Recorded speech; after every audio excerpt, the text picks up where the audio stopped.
podcast. I am Christy Winter Scott, joined this time for the first time, hmm last time, Tyler DeLuca. Hey, buddy. Hello, hello. I'm so excited to talk some hoops with you, Christy. I'm ready. I'm ready as well. I've seen you all across social media. I cannot believe this is our first time interacting on the No, podcast. actually, it's kind of crazy, honestly, because it's I feel like we've been in passing on the timeline so many times. Like, Many times. So this is a treat. This is a treat for me today. I'm going to grab some air. Yeah, I love it. But there's so much going on. Obviously, in the thick of things, in the middle of the playoffs, semifinals, the final four, if you will, in some really tough battles. We've seen some gargantuan comebacks, mm, and we've seen some really great individual production as well. But I want to start with, some things that have perplexed me. And yeah. two-sided hair flip back. Because, okay, Sandy Brondello, okay, recently was let go yesterday Mm, in some breaking news fashion, which it was. It was yeah. breaking news not only because, hey, excuse me, breaking news, but it was also like breaking news and then like, wow, breaking hmm news, right? Because you go 27-17, and I know you're coming off of a championship run last year in New York City. However, 27-17 is no slouch. And I know it was a first round departure hmm for the Liberty, but they had so many injuries, Tyler, peppered Yeah. into their season. And then you enter in, the finals MVP of 2019, Emma Meeseman, midstream, trying to take up some of that time that Brianna Stewart was out with injury and trying to replicate that. I think she started 10 straight games during that stretch before Stewie came back. And then now you have to re-implement her back Right. with Stewie on the floor. There was just a lot of schematic things, but hmm also chemistry things because of injuries that really changed the long run that they probably could have had Yeah. if they had stayed healthy. Yeah, that's what's so perplexing to me, and I haven't been able to shake the idea. It's certainly different circumstances, but in terms of like how we got to this result in the season, it keeps reminding me of Latricia Trammell with Dallas, and Mm, like where you have a very successful season in kind of how compared to organization standards, right? Obviously, for Dallas that year is making the playoffs and being able to make that appearance. For New right. York, it's winning an entire WNBA championships and notably making the finals the year before as well.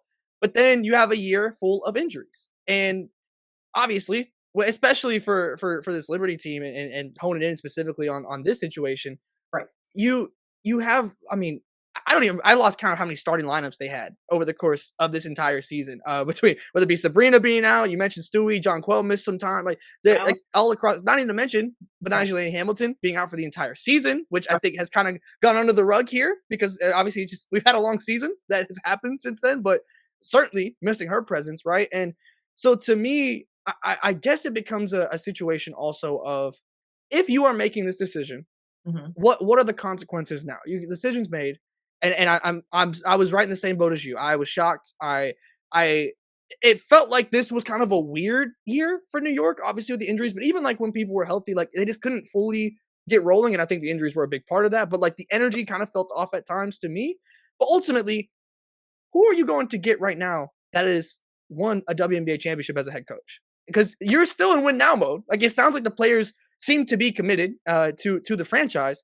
Yeah. I don't know what the because to me this is not a firing you make unless you have somebody in mind. And to me, that initial person isn't jumping off the LinkedIn page right now on terms of who you might need to go get. I don't know who that person is, and so that's like where I'm just kind of confused, concerned, and very interested in what as you enter into what is probably the most impactful and largest offseason in WNBA history. What does the New York Liberty look like going forward? There's like the foundation and what you would kind of expect to build off of is now completely in question for New York, and that's what I think confuses me the most amongst a litany of things that confuse me with this move. Yeah, for sure. And I think Cheryl Reeve put it in the best frame, Mm, right? Said, well, now you have a championship acumen coach who's available right. for the current openings, the new influx of teams coming into the WNBA next year. They need coaches. So I think it's very intriguing. Obviously, Noelle Quinn out hmm in Seattle, which is tough to see because just knowing her Mhm. and knowing Sandy, right? It's Right. because I know, having been a coach for a long stretch of years, you really pour a lot into your craft. And Mhm. you obviously want the best. And the end result, you obviously want that to be a championship. But sometimes it just doesn't materialize as quickly as others would like to. And it's really a hit to the heart, right? When you're Right. talking about your livelihood, number one, but your craft and your passion and something that you wake up and go to sleep thinking about Mm. every single day. So I know, as a coach, that must be very emotionally tough to accept. But the bright side, if there is one, I think would be to have the opportunities that are there in the WNBA for other possibilities to coach in the league for both of them, for Noelle Quinn and for Sandy Brondello alike. Yeah, I think to me, when you look at the three openings, right? I think Seattle is certainly more in line with what I would anticipate a Sandy Brondello destination being. A team that is a bit it's that older. You have veteran players on the team. You have players that are looking more so to win now, presumably, assuming that this core kind of stays together with NECA and Skylar, and they're not immediately turning the keys over into like the Dominic Malonga era, if you will. If you're trying to kind of have another year or two, like with those players, and they're willing to stay, and with Noelle Quinn's departure, to me that makes the most sense just in terms of like when you think about the teams that Sandy Brondello has coached in the WNBA, they've been stacked and they've been star talented and they've won championships as well. And so to me, Seattle is certainly more in line than an expansion franchise for what that next landing spot could be. But if I'm Toronto, if I'm Portland, I think it's an interesting thing here because it's very different than what Golden State did. And I imagine most of these expansion teams are going to be wanting to try and replicate, generally speaking, what Golden State was able to succeed. And they go and get Alan Nicase, an assistant coach that has obviously been around a winning program in Vegas, but was really like being able to kind of learn and grow alongside the franchise. So Right. that's one thing. Then that's a great thing. And like, obviously, doing wonders in Golden State and the success that they had this year. Right. But the idea of having someone that's already established Yes. in Sandy Brondello, who has won championships, and if she is willing to maybe take on a bit more of a project and maybe take a little bit more time, and if she's bought into that, and Right. you go and get a WNBA champion, a multi-time WNBA champion head coach as your first coach of your franchise, and Yeah. a coach that knows how to win, that's something I could certainly get behind as well. Yeah, I can definitely get with that. I can definitely get with that. And, you just think about the opportunity. Mm, And I know that they'll both get an opportunity to get back into the league. Number one, because of the growth of the yeah. league, but number two, because of their track records. And I think both of them will end up landing right in that coaching seat on the Yeah. bench again very soon. And I just wish the best for them. I know it was difficult, especially in New York. I mean, they were a 5 seed, coming into the postseason this year, and there were questions about that too. Like, Hmm. they really had to dig that fifth seed out Yeah. towards the end, Yeah. right? The gauntlet and a track meet to the finish line, but they somehow, some way, were able to garner that fifth spot. Hmm. But for me, it's always going to be about the people for me, and I Sure.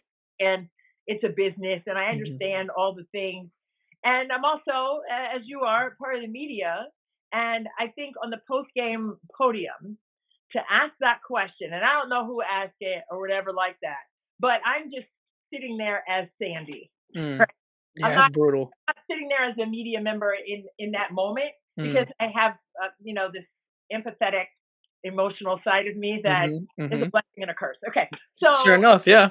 and especially as a coach, it's like, Right. ouch, Yeah. and you're sitting at bookends with your players right Yeah. there, Stab and Stewie, and your Stewie has asked that question, or how do you see that happening with you staying here? Mhm.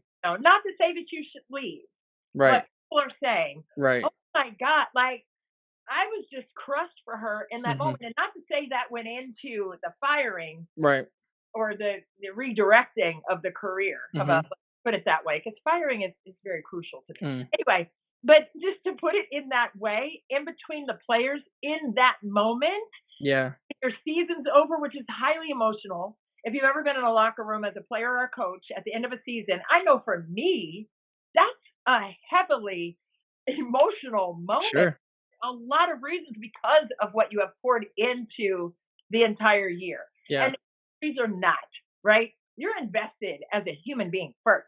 Right. So I felt the pain of that question in that moment, and obviously so did Stewie. It was Yeah. not a PG answer, which I'm fine with Yeah. because it was a total shocker. And I don't know if it was a clickbait situation, and whatever, people can say whatever they want about my opinion of it because I felt for Sandy Brondello in that moment. Yeah. Or right after that to be released, Right. Yeah, and it's the timing's brutal.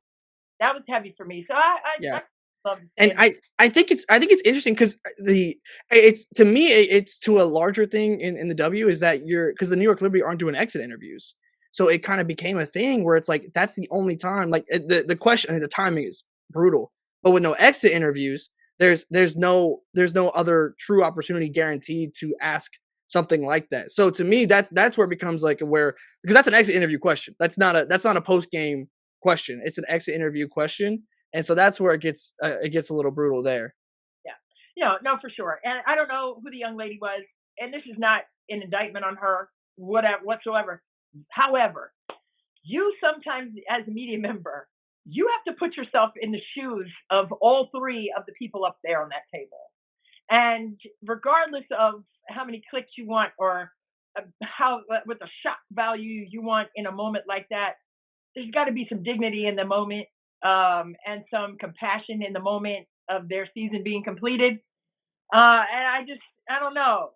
And I've asked a lot of questions of a lot of people, Kobe Bryant included, after a loss. Like I've been in some situations where you just have to temper it with what is happening and not just read the room, but read the emotion and read the compassion piece of being a human being in that moment who has just poured their entire life. I mean, she's a mom of two, like she's got other all these things going on, and that was just a heavy way to put it to her in that Mm, moment. I'm not going to come off that. So mm, people can say what they want, but I just disagreed. I'm just going to go ahead and say it. I just disagreed with how that felt, mm.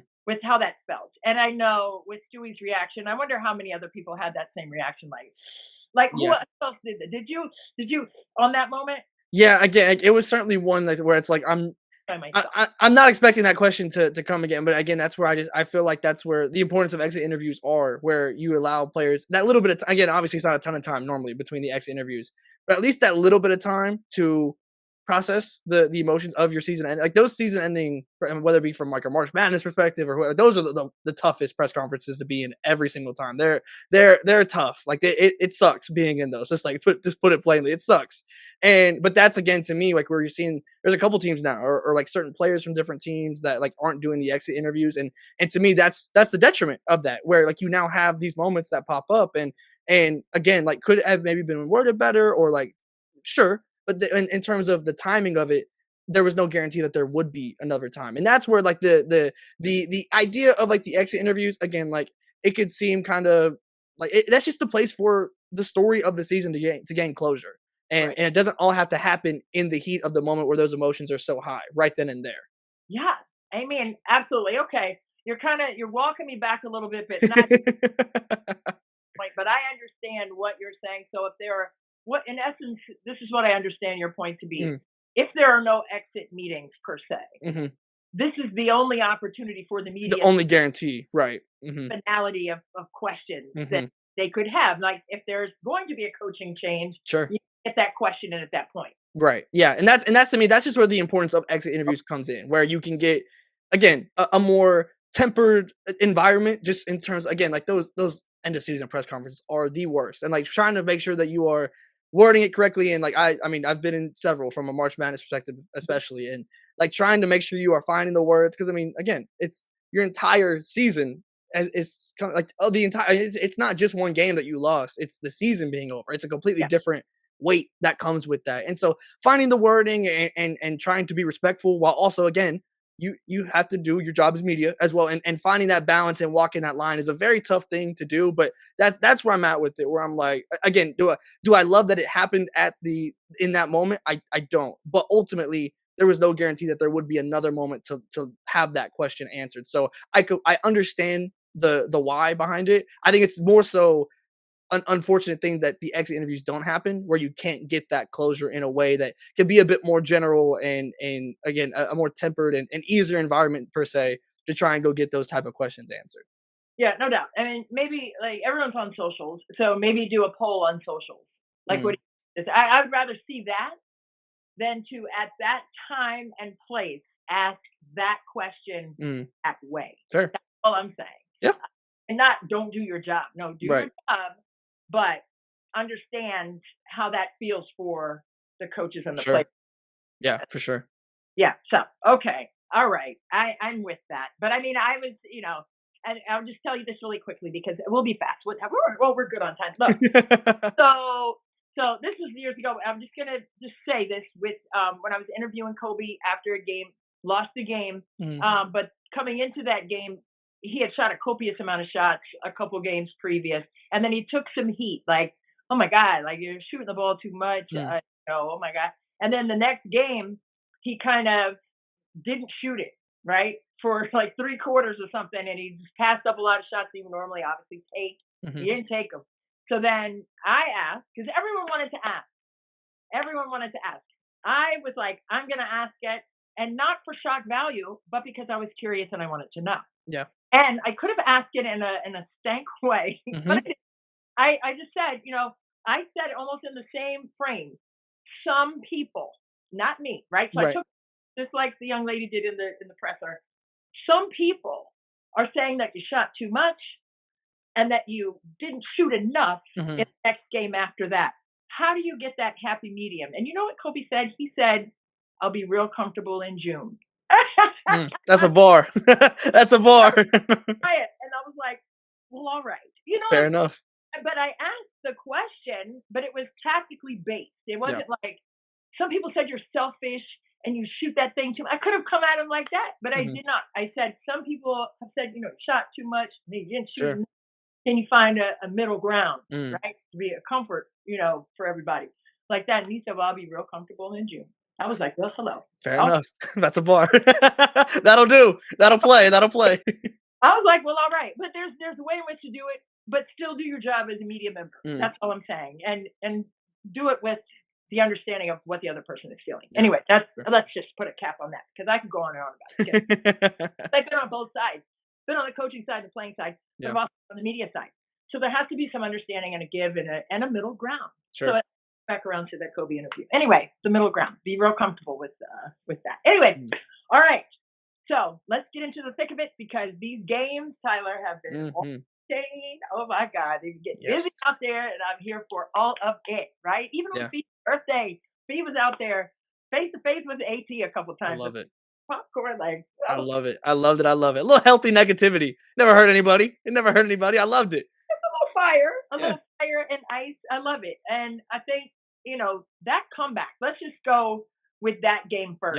Yeah. With the Minnesota Lynx having a 20-point lead, Mhm. what do you think unraveled and where do you feel Minnesota may have let go of the rope to have Phoenix have that big groundswell of offense and defense to finish that one with the win? Yeah, to me, I look at the defensive pressure that Phoenix was able to get on and the turnovers that they were able to force. Like to me, it was so crazy to see Minnesota blow a lead like that because the foundation that Minnesota operates on is so strong. I mean, the number one defense and offense in the regular season. Like they have so much to fall back on when something isn't working. So to see Minnesota be kind of out of rhythm and out of sorts in that way where they couldn't find one of their multiple pillars that they are built upon to lean on and kind of like steady the ship a little bit, I think was so intriguing to me. And to me, that's where the Phoenix disruption comes in, where it's like they just simply didn't allow any moment of like kind of reprieve and for Minnesota to kind of catch their breath once Phoenix got rolling in that second half. And Right. I mean, the biggest thing, obviously, I mean, if you just kind of if you were to box score watch it some, it's certainly Fee like only being able to get 4 points, right? And that's even with in the second half specifically, but that's even with Courtney Williams, who had a good game but had 7 turnovers. And so like you had these good performances from Minnesota, but they all had like a butt to it. And we hadn't always seen that with Minnesota. There's usually like numerous, honestly, usually of good performers from Minnesota where you get a really solid game and there's no real like asterisk next to it. But Mhm. this game, you saw some asterisks next to these kind of individual performers, and they added up in a unique way that I don't know if we've seen from like a specific game. Like certainly you had like the Vegas blowout, like with Minnesota earlier in the season, but that was a game I was like, okay, they're just not on it, right? And that Right. and like sometimes you come out flat and it's never good, but it's life. Sometimes it happens. We haven't seen, I don't know, like a true like story of two halves in this way from Minnesota, and that's what I find most intriguing. And I wasn't like certainly the end of game execution not ideal either for Minnesota with the turnovers and not fouling and things like that on like the Sammy Whitcomb three in regulation.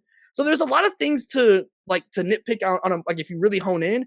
But I think it's the broad stroke that is really like amazing me again when you look at the first half versus the second half, and we just haven't really seen Minnesota have like the kind of story of two halves in that way to such an adamant degree like we saw in this game versus Phoenix. Right. And what adjustments does Minnesota need to make now, right? Hmm. Because the momentum, obviously, and that overtime and everything, Yeah, all in the way of Phoenix. So, what do you think they're going to do in terms of making a chess move and an adjustment? And how do they thwart that kind of energy that Phoenix now has gained confidence with as yeah. they head back home? Yeah, I think the biggest thing is just certainly just taking care of the ball. Like again, like that to me is like the absolute number one thing here for Minnesota because if you're allowing Phoenix to get easy buckets, Phoenix has not always like the half court offense and more specifically when Minnesota can set up their half court defense, Right. like it's much more testament to how good the half court defense in Minnesota is. And the half court offense of Phoenix can certainly be on fire, but it can also have its low moments as well. So when you're giving up these turnovers, and even if it's not a full fast break points and it's on the box score listed as that, just not being able to fully get set up in your defense and like you're kind of giving into that disruption because even if it starts on the offensive side of the ball, recovering on defense isn't just an automatic thing just because the ball switched hands, right? And you turn the ball over. So to me, it's about taking care of the ball and allowing yourself to play your game if you're Minnesota. And that to me is trying to slow down the pace of this as much as humanly possible. Because even in game one, the quote that kind of stuck with me is even with with Phoenix on a short turnaround for that game one. Nate Tibbetts was asked, he's like, "Hey, how fast do you want to go in this game?" He said, "Faster." I'm like, you should be tired, and like it was in the coaches interview during that game one, and obviously game one didn't go their way, but that's what stuck with me is that like they just want to go, and it's not a surprise from Phoenix, but again, it's to me whoever can control the pace of the game to me is who's going to be able to dictate it more, and when there's chaos, to me that favors Phoenix in this. So as much as Minnesota can I don't want to say like dumb the game down because it's not that, but like almost just like simplify it and like reduce the tips, reduce the passes that like and there's a couple of times with the spacing as well. It's like just keep it clean and allow yourself to have the time to inhale and exhale over the course of this game because there hasn't been many moments over these first two games to do that. So to me, that's what it is for Minnesota is controlling the pace and allowing yourself to play your game by doing that with the pace. Yeah, great point. And to that point, just to hear Nate Tibbetts in that timeout in the Hmm. huddle, and he was talking about, last game, we were talking about how we ran out of steam. We can't run out of steam or Yeah, something to that effect, right? And they want to put that foot on the gas pedal, and they want to push pace, and they want to get out in gaps and get those live ball turnovers and turn that into easy offense. But Sammy Whitcomb, man, in the quarter court, I mean, she's quite, absolutely. and it was the second chance opportunities Mm, too, because it was that dagger of a triple that hmm. hit, but that was off of an offensive Yeah. rebound. That AP like ground that out of the Mhm. trenches right there at the rim and kicked it out. And Whitcomb, man, to her point, she said, and I just shot a really bad shot, and AT got the rebound, and I just had to redo. But Yeah. she herself set Tyler that side step to the left, Man, 10 toes down, bam. the little pump fake. How about the confidence too to be able to just reload like that? Like that's a shooter right there. Like that's someone who's been here before and has done this before and has hit many and many threes in that way. Because I mean, Sammy's been. I think she's been really solid over the course of these playoffs in general. But like that is going to be a defining moment in this series. Like no matter wherever we go from here, right. that Sammy Whitcomb three is going to be a part of the story of this series. And I mean, literally, obviously, right there at the end, like you could not have come at a better time than that moment right there to kind of complete the full comeback. So I was very impressed with her, and I think that's very important. Is obviously Alyssa Thomas, you like she's very dominant in what she is dominant at, but being able to have floor spacers that are genuinely on in like a Sammy Whitcomb or obviously DeWanna Bonner didn't have like the most dominant game, but certainly capable of being that floor spacer. The more 3-point shooting that Phoenix has turned on, just in general across their entire roster, the easier Alyssa Thomas's life is, and she can just implement more of her dominance over the course of the game. So seeing Sammy Whitcomb be able to just do what she does, and that's shoot the three ball. You're not asking anything. You don't need anything. Just shoot them threes, Sammy, and you're gonna be good. And that's what she was able to do in this one. And I felt like it genuinely did open up, especially in the half court, what Phoenix was able to accomplish, and obviously most importantly that last three. Yeah, let that thing fly, Sammy Whitcomb. Ooh, Mm-hmm. Mm-hmm. dashing out. And to that point, right, Bonner has had kind of a porous offensive Yeah. production showing in the playoffs. I think it was, I could be mistaken, but you can clear it up. But wasn't it like midway through either the second or the third quarter, and that was our first bucket of Yeah. the series? Yeah. What was it, the second quarter or the third? I can't quite I remember. want to say third, but I could be misremembering as well. But yes, I want to say third. Were you surprised by that? Yeah, to a point, to a degree, because again, I just think Alyssa Thomas draws so much attention that like the capable 3-point shooters on Phoenix. I don't want to say they have an easy life, but but in terms of like, if there's any player that could be kicking it out to you in the entire league, Alyssa Thomas might be the one that has the most gravity to bring your defender in. Yeah. And so to me, just in the sense of what that looks like, right? I think that makes it a little bit surprising, just because of like what DB's role is right now on this team. Okay. But also on the other hand, it kind of doesn't surprise me because this is what Minnesota does, right? Like they have the size that can actually guard DeWanna Barner. That's what's always made DB so special, is the size and the skill mixed together. While Minnesota actually has the defenders to be able to match that, and to match the size and the speed and the skill and the whole equation that is DeWanna Barner. So I think I'm still surprised generally, just because the respect I have for DeWanna Bonner and like how good she has been over the course of her entire career. But also, if there was going to be a team that forced this to happen, it was going to be the Minnesota Lynx.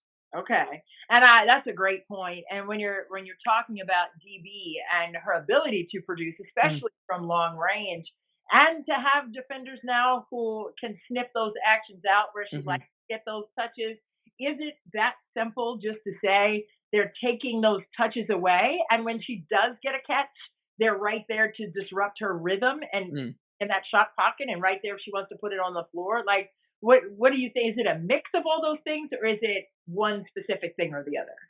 I think it's a decent mix again, because I think again, Minnesota just has such a unique blend of, it's kind of honestly like the defensive version of the equation, where you have the size, you have the foot speed again, like where obviously DeWanna Barner can take it off the dribble. We've Yeah. seen that for years now of her being able to do that. So to me, I think it's kind of a mix of everything, where again, like there's not many players that can match up with DeWanna Bonner in terms of like the entire like what makes her as an offensive player. But Right. Minnesota maybe has three of them, and that's where that gets interesting to me, just because not many teams have the capabilities to go and match up with DeWanna Bonner in a confident way like that. But you could throw one player out on DeWanna Bonner and feel good if you're Minnesota, and that's to me what's been super important, is that you're not again, and you're also, I think notably, you have defenders that can also guard Alyssa Thomas, and you feel comfortable. Like if Nafisa Collier is on Alyssa Thomas, you're gonna roll your chances with that she can handle Alyssa Thomas. So you're not seeing the big crashing that you see on Alyssa Thomas, and the gravity maybe as much as some other teams that you would see against Phoenix, just because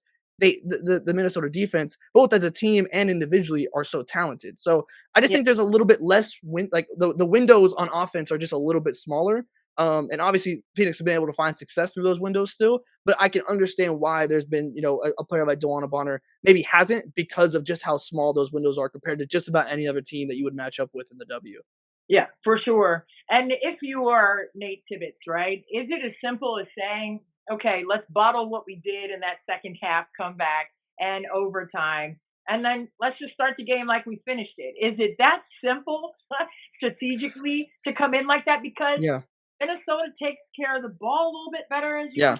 saying, and preserves those possessions, and it lessens the opportunity for those runouts and fast break opportunities for Phoenix. Now, what are we really talking about schematically for Phoenix? Yeah, I think to me, I think the obviously I say this and knowing that there was just a massive comeback in this game, but to me, and it's the same way for the Fever game as well. But the first 5 minutes of this game are going to be really intriguing to me, seeing Phoenix at home and what energy they start out with. Because you Mhm. don't want to be in a position where you have to come back and make some historic comeback. You don't want to be there. And so to me, like as I'll be interested in the schemes, because you're going against Cheryl Reeve first off. So if anyone's going to be able to pivot and make something work, goodness, I'm trusting that golden clipboard over just about anybody. And so I'm very intrigued from it might honestly be to me from a Phoenix perspective, you bottle the energy and the effort that you put in that second half and the defensive intensity that you were able to find, and that's more what I'm bottling. And then frankly it might become a okay, let's see what Minnesota is doing. How are they potentially playing against Alyssa Thomas defensively? We've seen like just in years past where teams drop off heavy from Alyssa Thomas, and like what does that look like from Minnesota? And then you might have to pivot from there because it truly it's kind of a tough situation to be in because again, you're coaching against Cheryl Reeve, and so she's gonna probably dictate the first adjustment that we see in the beginning when we first tip off. It'll probably be from Minnesota first compared to what you saw in the second half, but also from Minnesota, you're probably banking on the fact you're not turning the ball over that many times, and just from what you've been able to show and build over the course of this season. So it might not be some super harsh like adjustment that you see from Minnesota as much as it is just take care of the ball and just slow it down just like 1 to 2 notches, and maybe you feel good in that. But I think for me, for Phoenix, it's about rallying off that home crowd, which should be fun. The X Factor, always a great crowd, and so rallying off that, how you start and have that pressure defensively early on, and see if you can just immediately try and find that disruption early instead of waiting until the second half. Yeah, you can't do that. And for Minnesota, in that same vein, okay, Yeah. let's see the three. I mean, see the fee. Mm-hmm. That's what I wanted to say. See the fee, be the fee, Yeah. because she needs to be her best self in Sure. terms of where she's getting touches, how they're going through and to her on the offensive side. And when she's aggressive and when she gets the ball in space, I mean, it's lights out. And we've seen that. I mean, Yeah. she was phenomenal. Her shots in the second half or the fourth quarter in particular are a little bit short, Mm-hmm. but she's still getting the shots that she wanted to take. Mm-hmm. Okay. So, what does Minnesota need to do to, I guess, unlock her a little bit more? I mean, obviously, she was the MVP candidate, Yeah. second to Asia Wilson this year. But what do you see from Fee in terms of her maybe making herself be the X factor Yeah. in front of the X factor? Yeah, I think it's interesting because I don't disagree with you in the sense that I think she was getting shots that she doesn't inherently dislike. Maybe a little bit too many mid ranges for my liking. Just in general, like where I would maybe like to see her try and attack Alyssa Thomas and try and force some foul trouble and things like that potentially. Like that's kind of the first thing that immediately comes to mind. But generally speaking, like I didn't hate the shot selection. They just Yeah, weren't falling, and like the as you mentioned, just a couple of them fell short. And it was like there was an airball three late in the game, and there was just it just felt just a little bit off. And to me, I think I trust in Fee to just naturally kind of bounce back and understand. Like I don't nobody needs to tell her that she needed to do more in that second half offensively scoring wise. No one has to deliver that message to her. And so I don't think that that's any large adjustment as much as it is.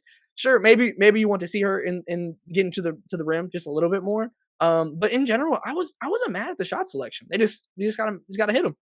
right. Yeah, I like that, and I mean, I'm kind of here for the mid range shot for her, but the last Mm, couple of them anyway, just a little bit short. That yeah. last off to the left a little bit. Hmm.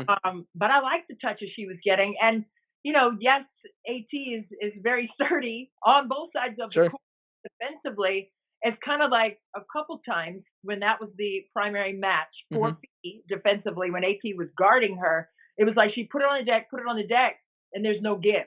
Yeah. Right? AT's not going anywhere. It's like wall up, wall up. Like every time you touch AT's body, she's still there. Yeah. She was going for those faders, right? Hmm. For Hmm. big space to try to lift in the mid range. So maybe that took some of the energy off the shot, right? Hmm. Because now you lose your leverage on that second bump. Yeah. Now when you stand up, you're losing your legs on the Hmm. shot. And this is just me looking at it, not anything specific. And who Yeah. knows? But that is what it looked like to me. So I don't dislike the shot selection either. But if you're going to bump into a wall like that, bump into a wall, then you've got to stay compact, Yeah. right? So that you're coming from somewhere. It's not wall, wall, like, I can't get to the shot I want, right? Hmm. And now your body extends straight and Right. lose the power for your shot. That's just what it felt like Hmm. watching that for me. Hmm. Just a couple of times. It didn't happen every single time, but a couple times late in the game in that fourth quarter, I was like, AT's not going anywhere. Like you can't lose your leverage. I was like, Yeah. oh, losing her legs, right? Yeah. You got to have your legs under the shot.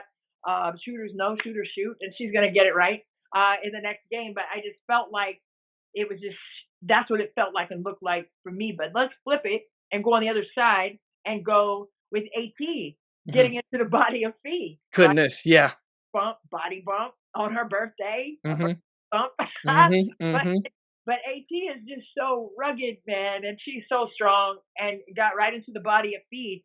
Do you see maybe a double team coming AT's way? I mean, she is a great passer, obviously, Yeah. with her ability to lead in assists.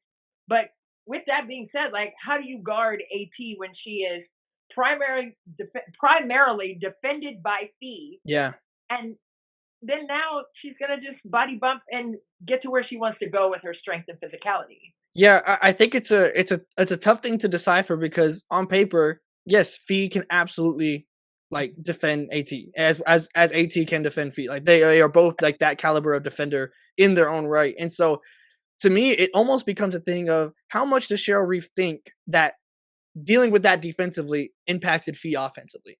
Okay. Because I think that that's where I'm at with it and seeing was the energy drain from the body bumps offensively or defense. Like, where did this come from? You know, because the defensive bumps, goodness, when AT was put that shoulder down, Get bumped. she lays it in. You know, and so to me, that's where I could see whether maybe it's an Atlanta Smith that tries and you just throw a different body. And you maybe try that potentially just even if just for like a couple minutes, right? Like just so you're not having Fee on AT the entirety of the game, right? And even if it's just in the first half for a little bit, just throw a different look at AT and what that could potentially look like. You obviously we saw Satu have a really good game as well. Is it Fee on Satu potentially? You know, and just to try different a couple different things because again, Minnesota just has so much flexibility on an individual basis of how good their defenders are.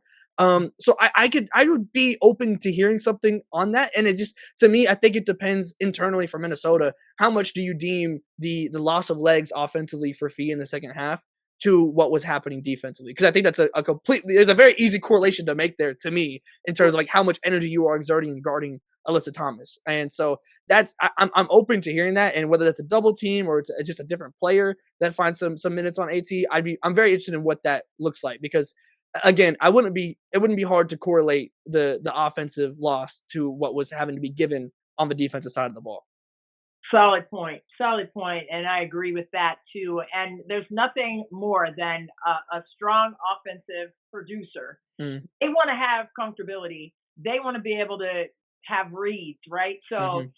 every time down, you're going to know, like, if I do this, I know what my primary Yeah. defenders. If I ball fake, I know they're going to get in the air. If I put it on the deck, I know this is how they're going to guard me. I know this is where they're trying to lead me. Mm, But if you mix that up, then mm, you're really doing some mental gymnastics yeah. to be able to find those sweet spots on the offensive side. So I think there's a lot of validity to that. My words today are not coming very easily. I'm sorry. But there's a lot of validity to that Mm, because when you are an offensive player, you want to be able to structure each attack, mhm. right? And you want to be able to know what the defense is going to do in terms of their reactions to your action. Yeah. So I think that's a valid point.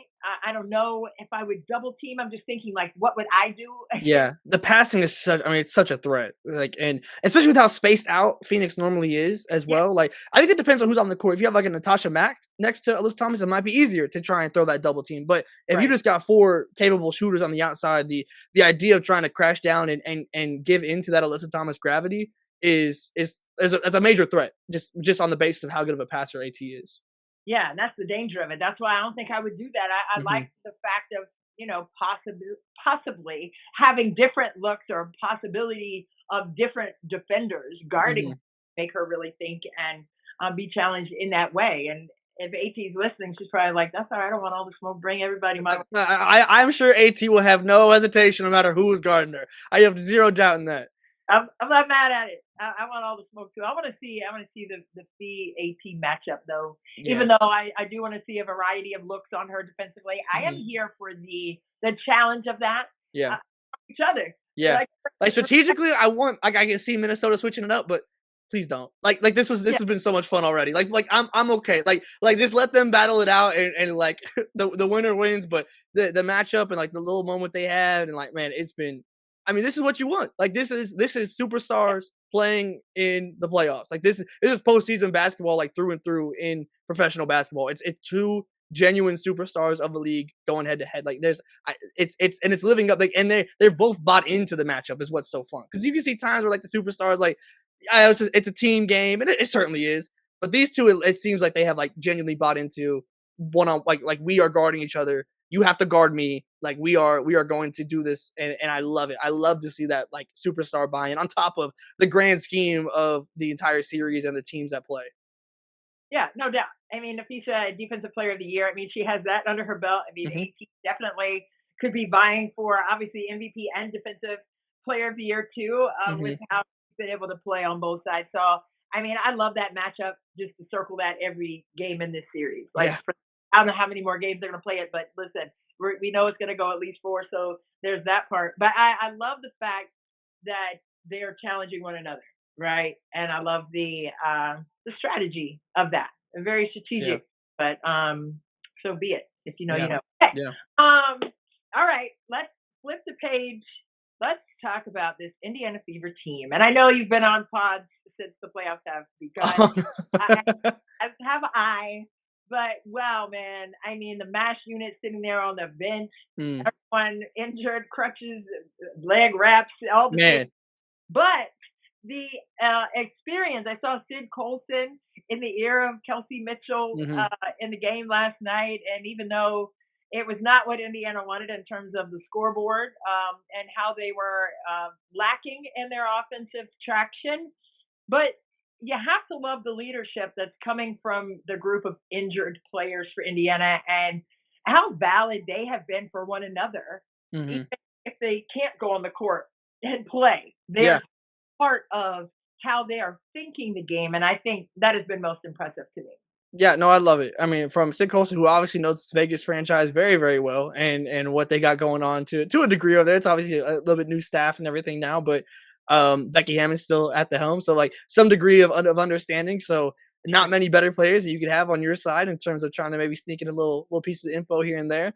But no, in terms of that, like the energy that they've kept across the board, and I actually think it's been vital. And the reason for that is I keep thinking, and maybe it's my own fault at this point for thinking it, but I'm like, goodness, at some point the Indiana Fever are going to run out of gas, because like you just don't have the bodies, like you like it's new faces. I mean, obviously they've now been able to play for a little bit of time now together, but the hardship contracts and everything, like at some point this has to come to an end. Like surely, and then obviously they don't get the win last time, but generally speaking here, they just keep doing it. They just kind of keep winning. And I'm like, okay, I'm done doubting them. Like, and I think in terms of like keeping that gas tank filled up, right? And like having this energy to go after it and go get this and not just trying to throw this season away. A lot of that has to do to me in terms of the energy that this team has found together still and being able to stay together, even given the injuries and no matter who it is that's out, like they have been able to stay locked in together. And I think that the bench mob can absolutely be credited for Yeah. how they've been able to kind of keep that gas tank going and to keep this going. Because again,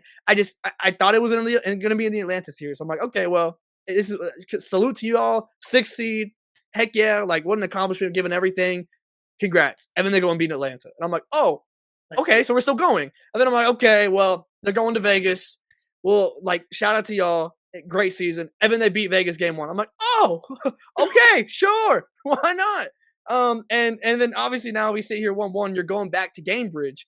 And I'm like, you did what you needed to do. You split on the road. Like ultimately, like that's the goal. You split on the road. And now you have 2 games back to back. And if you win both of these games at home in what is going to be an insane Gamebridge Fieldhouse in Indiana, right. I'm at this point I'm done doubting them. Like I'm done being surprised by what they could do because they just keep managing to exceed my expectations for how much they've been able to withstand and the endurance that this team has had.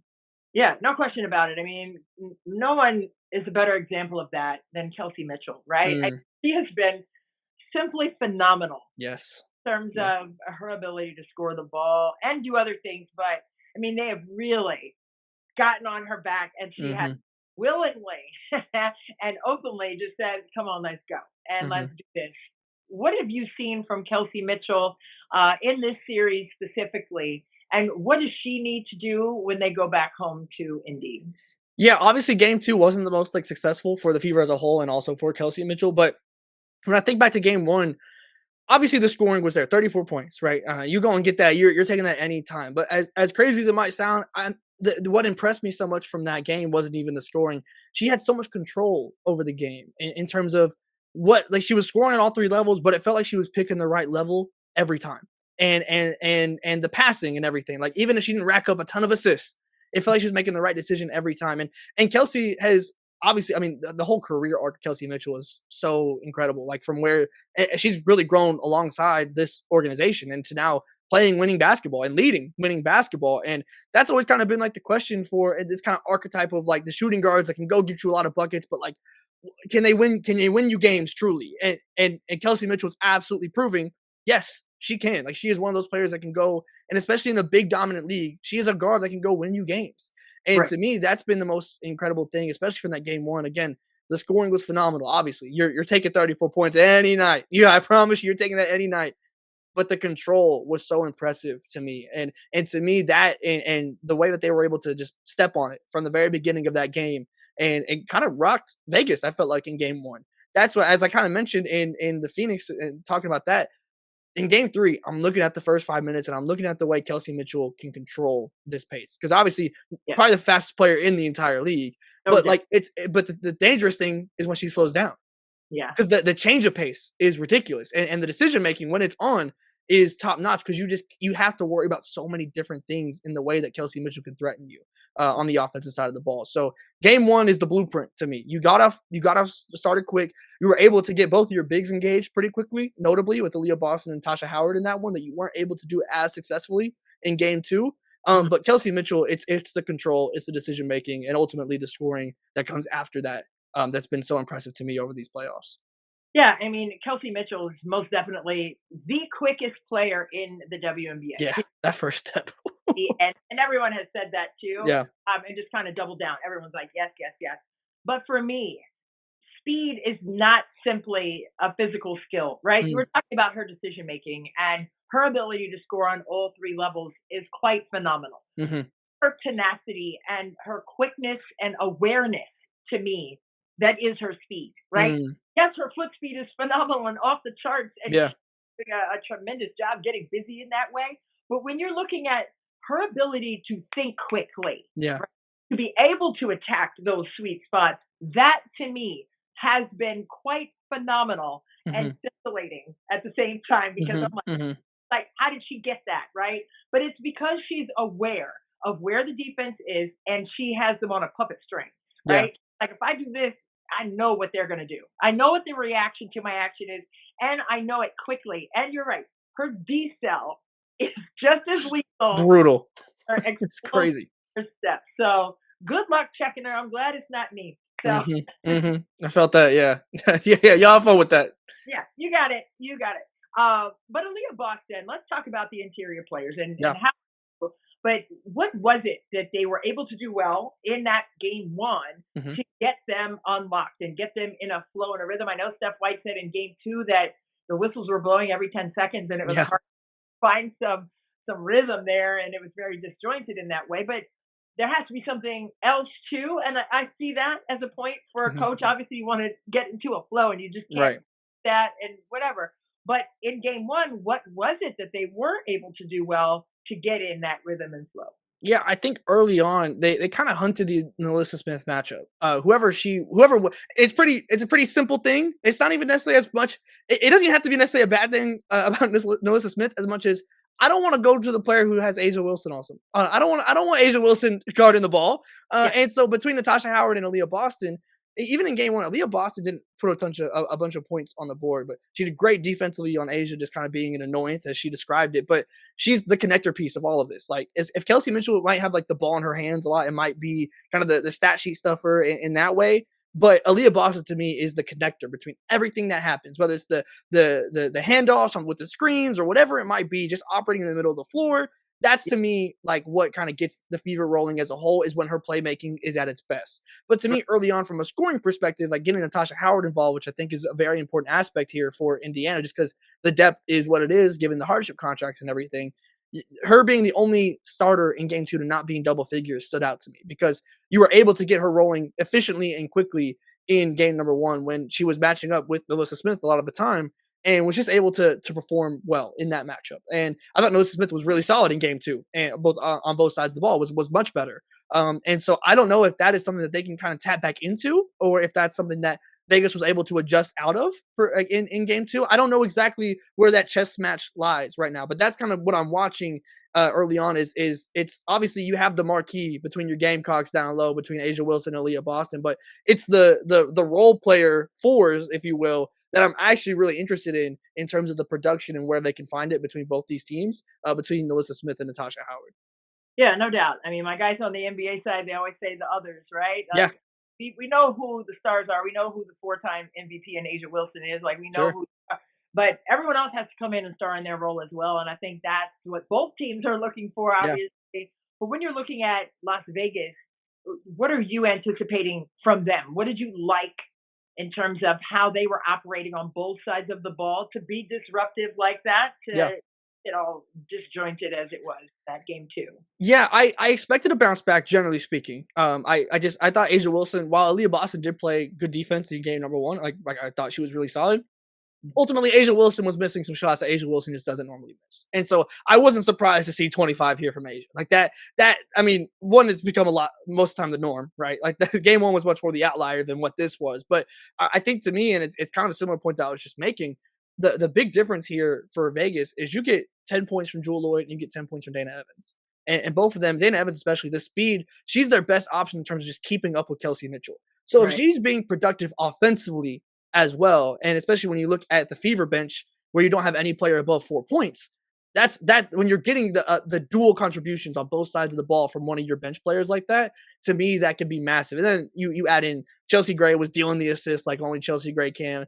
Jackie Young was getting involved as well. Again, 18 points from Melissa Smith in this game, 7 to 9. Like that's I mean, like that's more than enough, right? From Melissa. So like you might not have it was only 13 from Jackie, so not the higher mark. And obviously Chelsea, we know can score, but doesn't always have to be Right. effective offensively by any means. So to see the others in the way we're just talking about for Vegas, it was the others that were next to Asia Wilson. It wasn't your kind of stereotypical big three performance that we've come to know from Vegas over the reign of dominance over the past 5 years or so.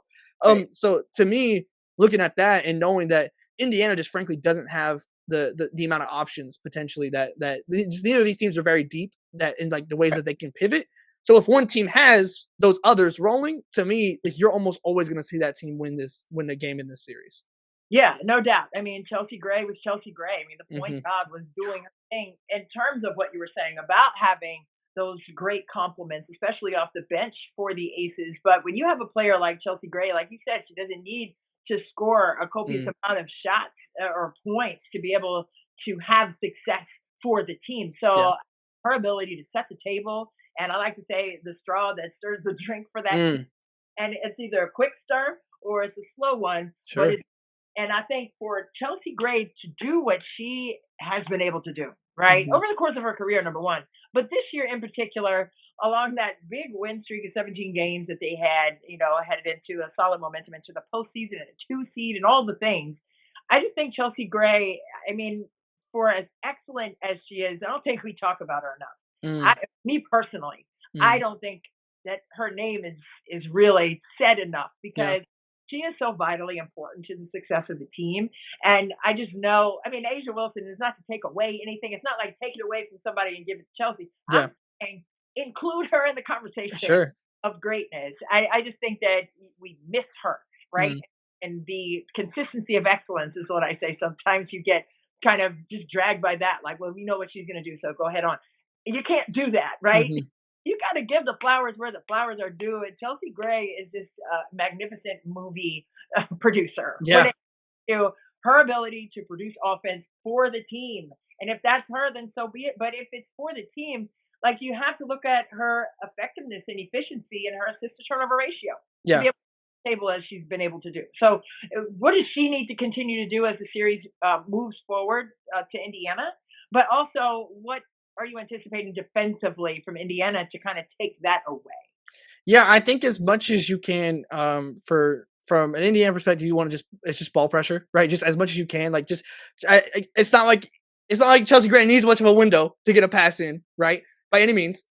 So to me, it's just about like it's making life as difficult as like you always just want to defend a defender in Chelsea Gray's face. I thought there was a couple times where there was a couple free cuts for Vegas where Chelsea Gray was able to make passes where there wasn't much contention on the ball. And so that makes those, even if the off ball defender may be defending well, the pass that Chelsea Gray is, if there's not contention on the ball and she can angle it however she needs to, I'm Yeah. trusting Chelsea Gray to make that pass. So that's where I'm kind of looking. But from a Chelsea Gray perspective, I think and it's kind of hard to like put a numerical value on this. I don't think you can, but Mhm.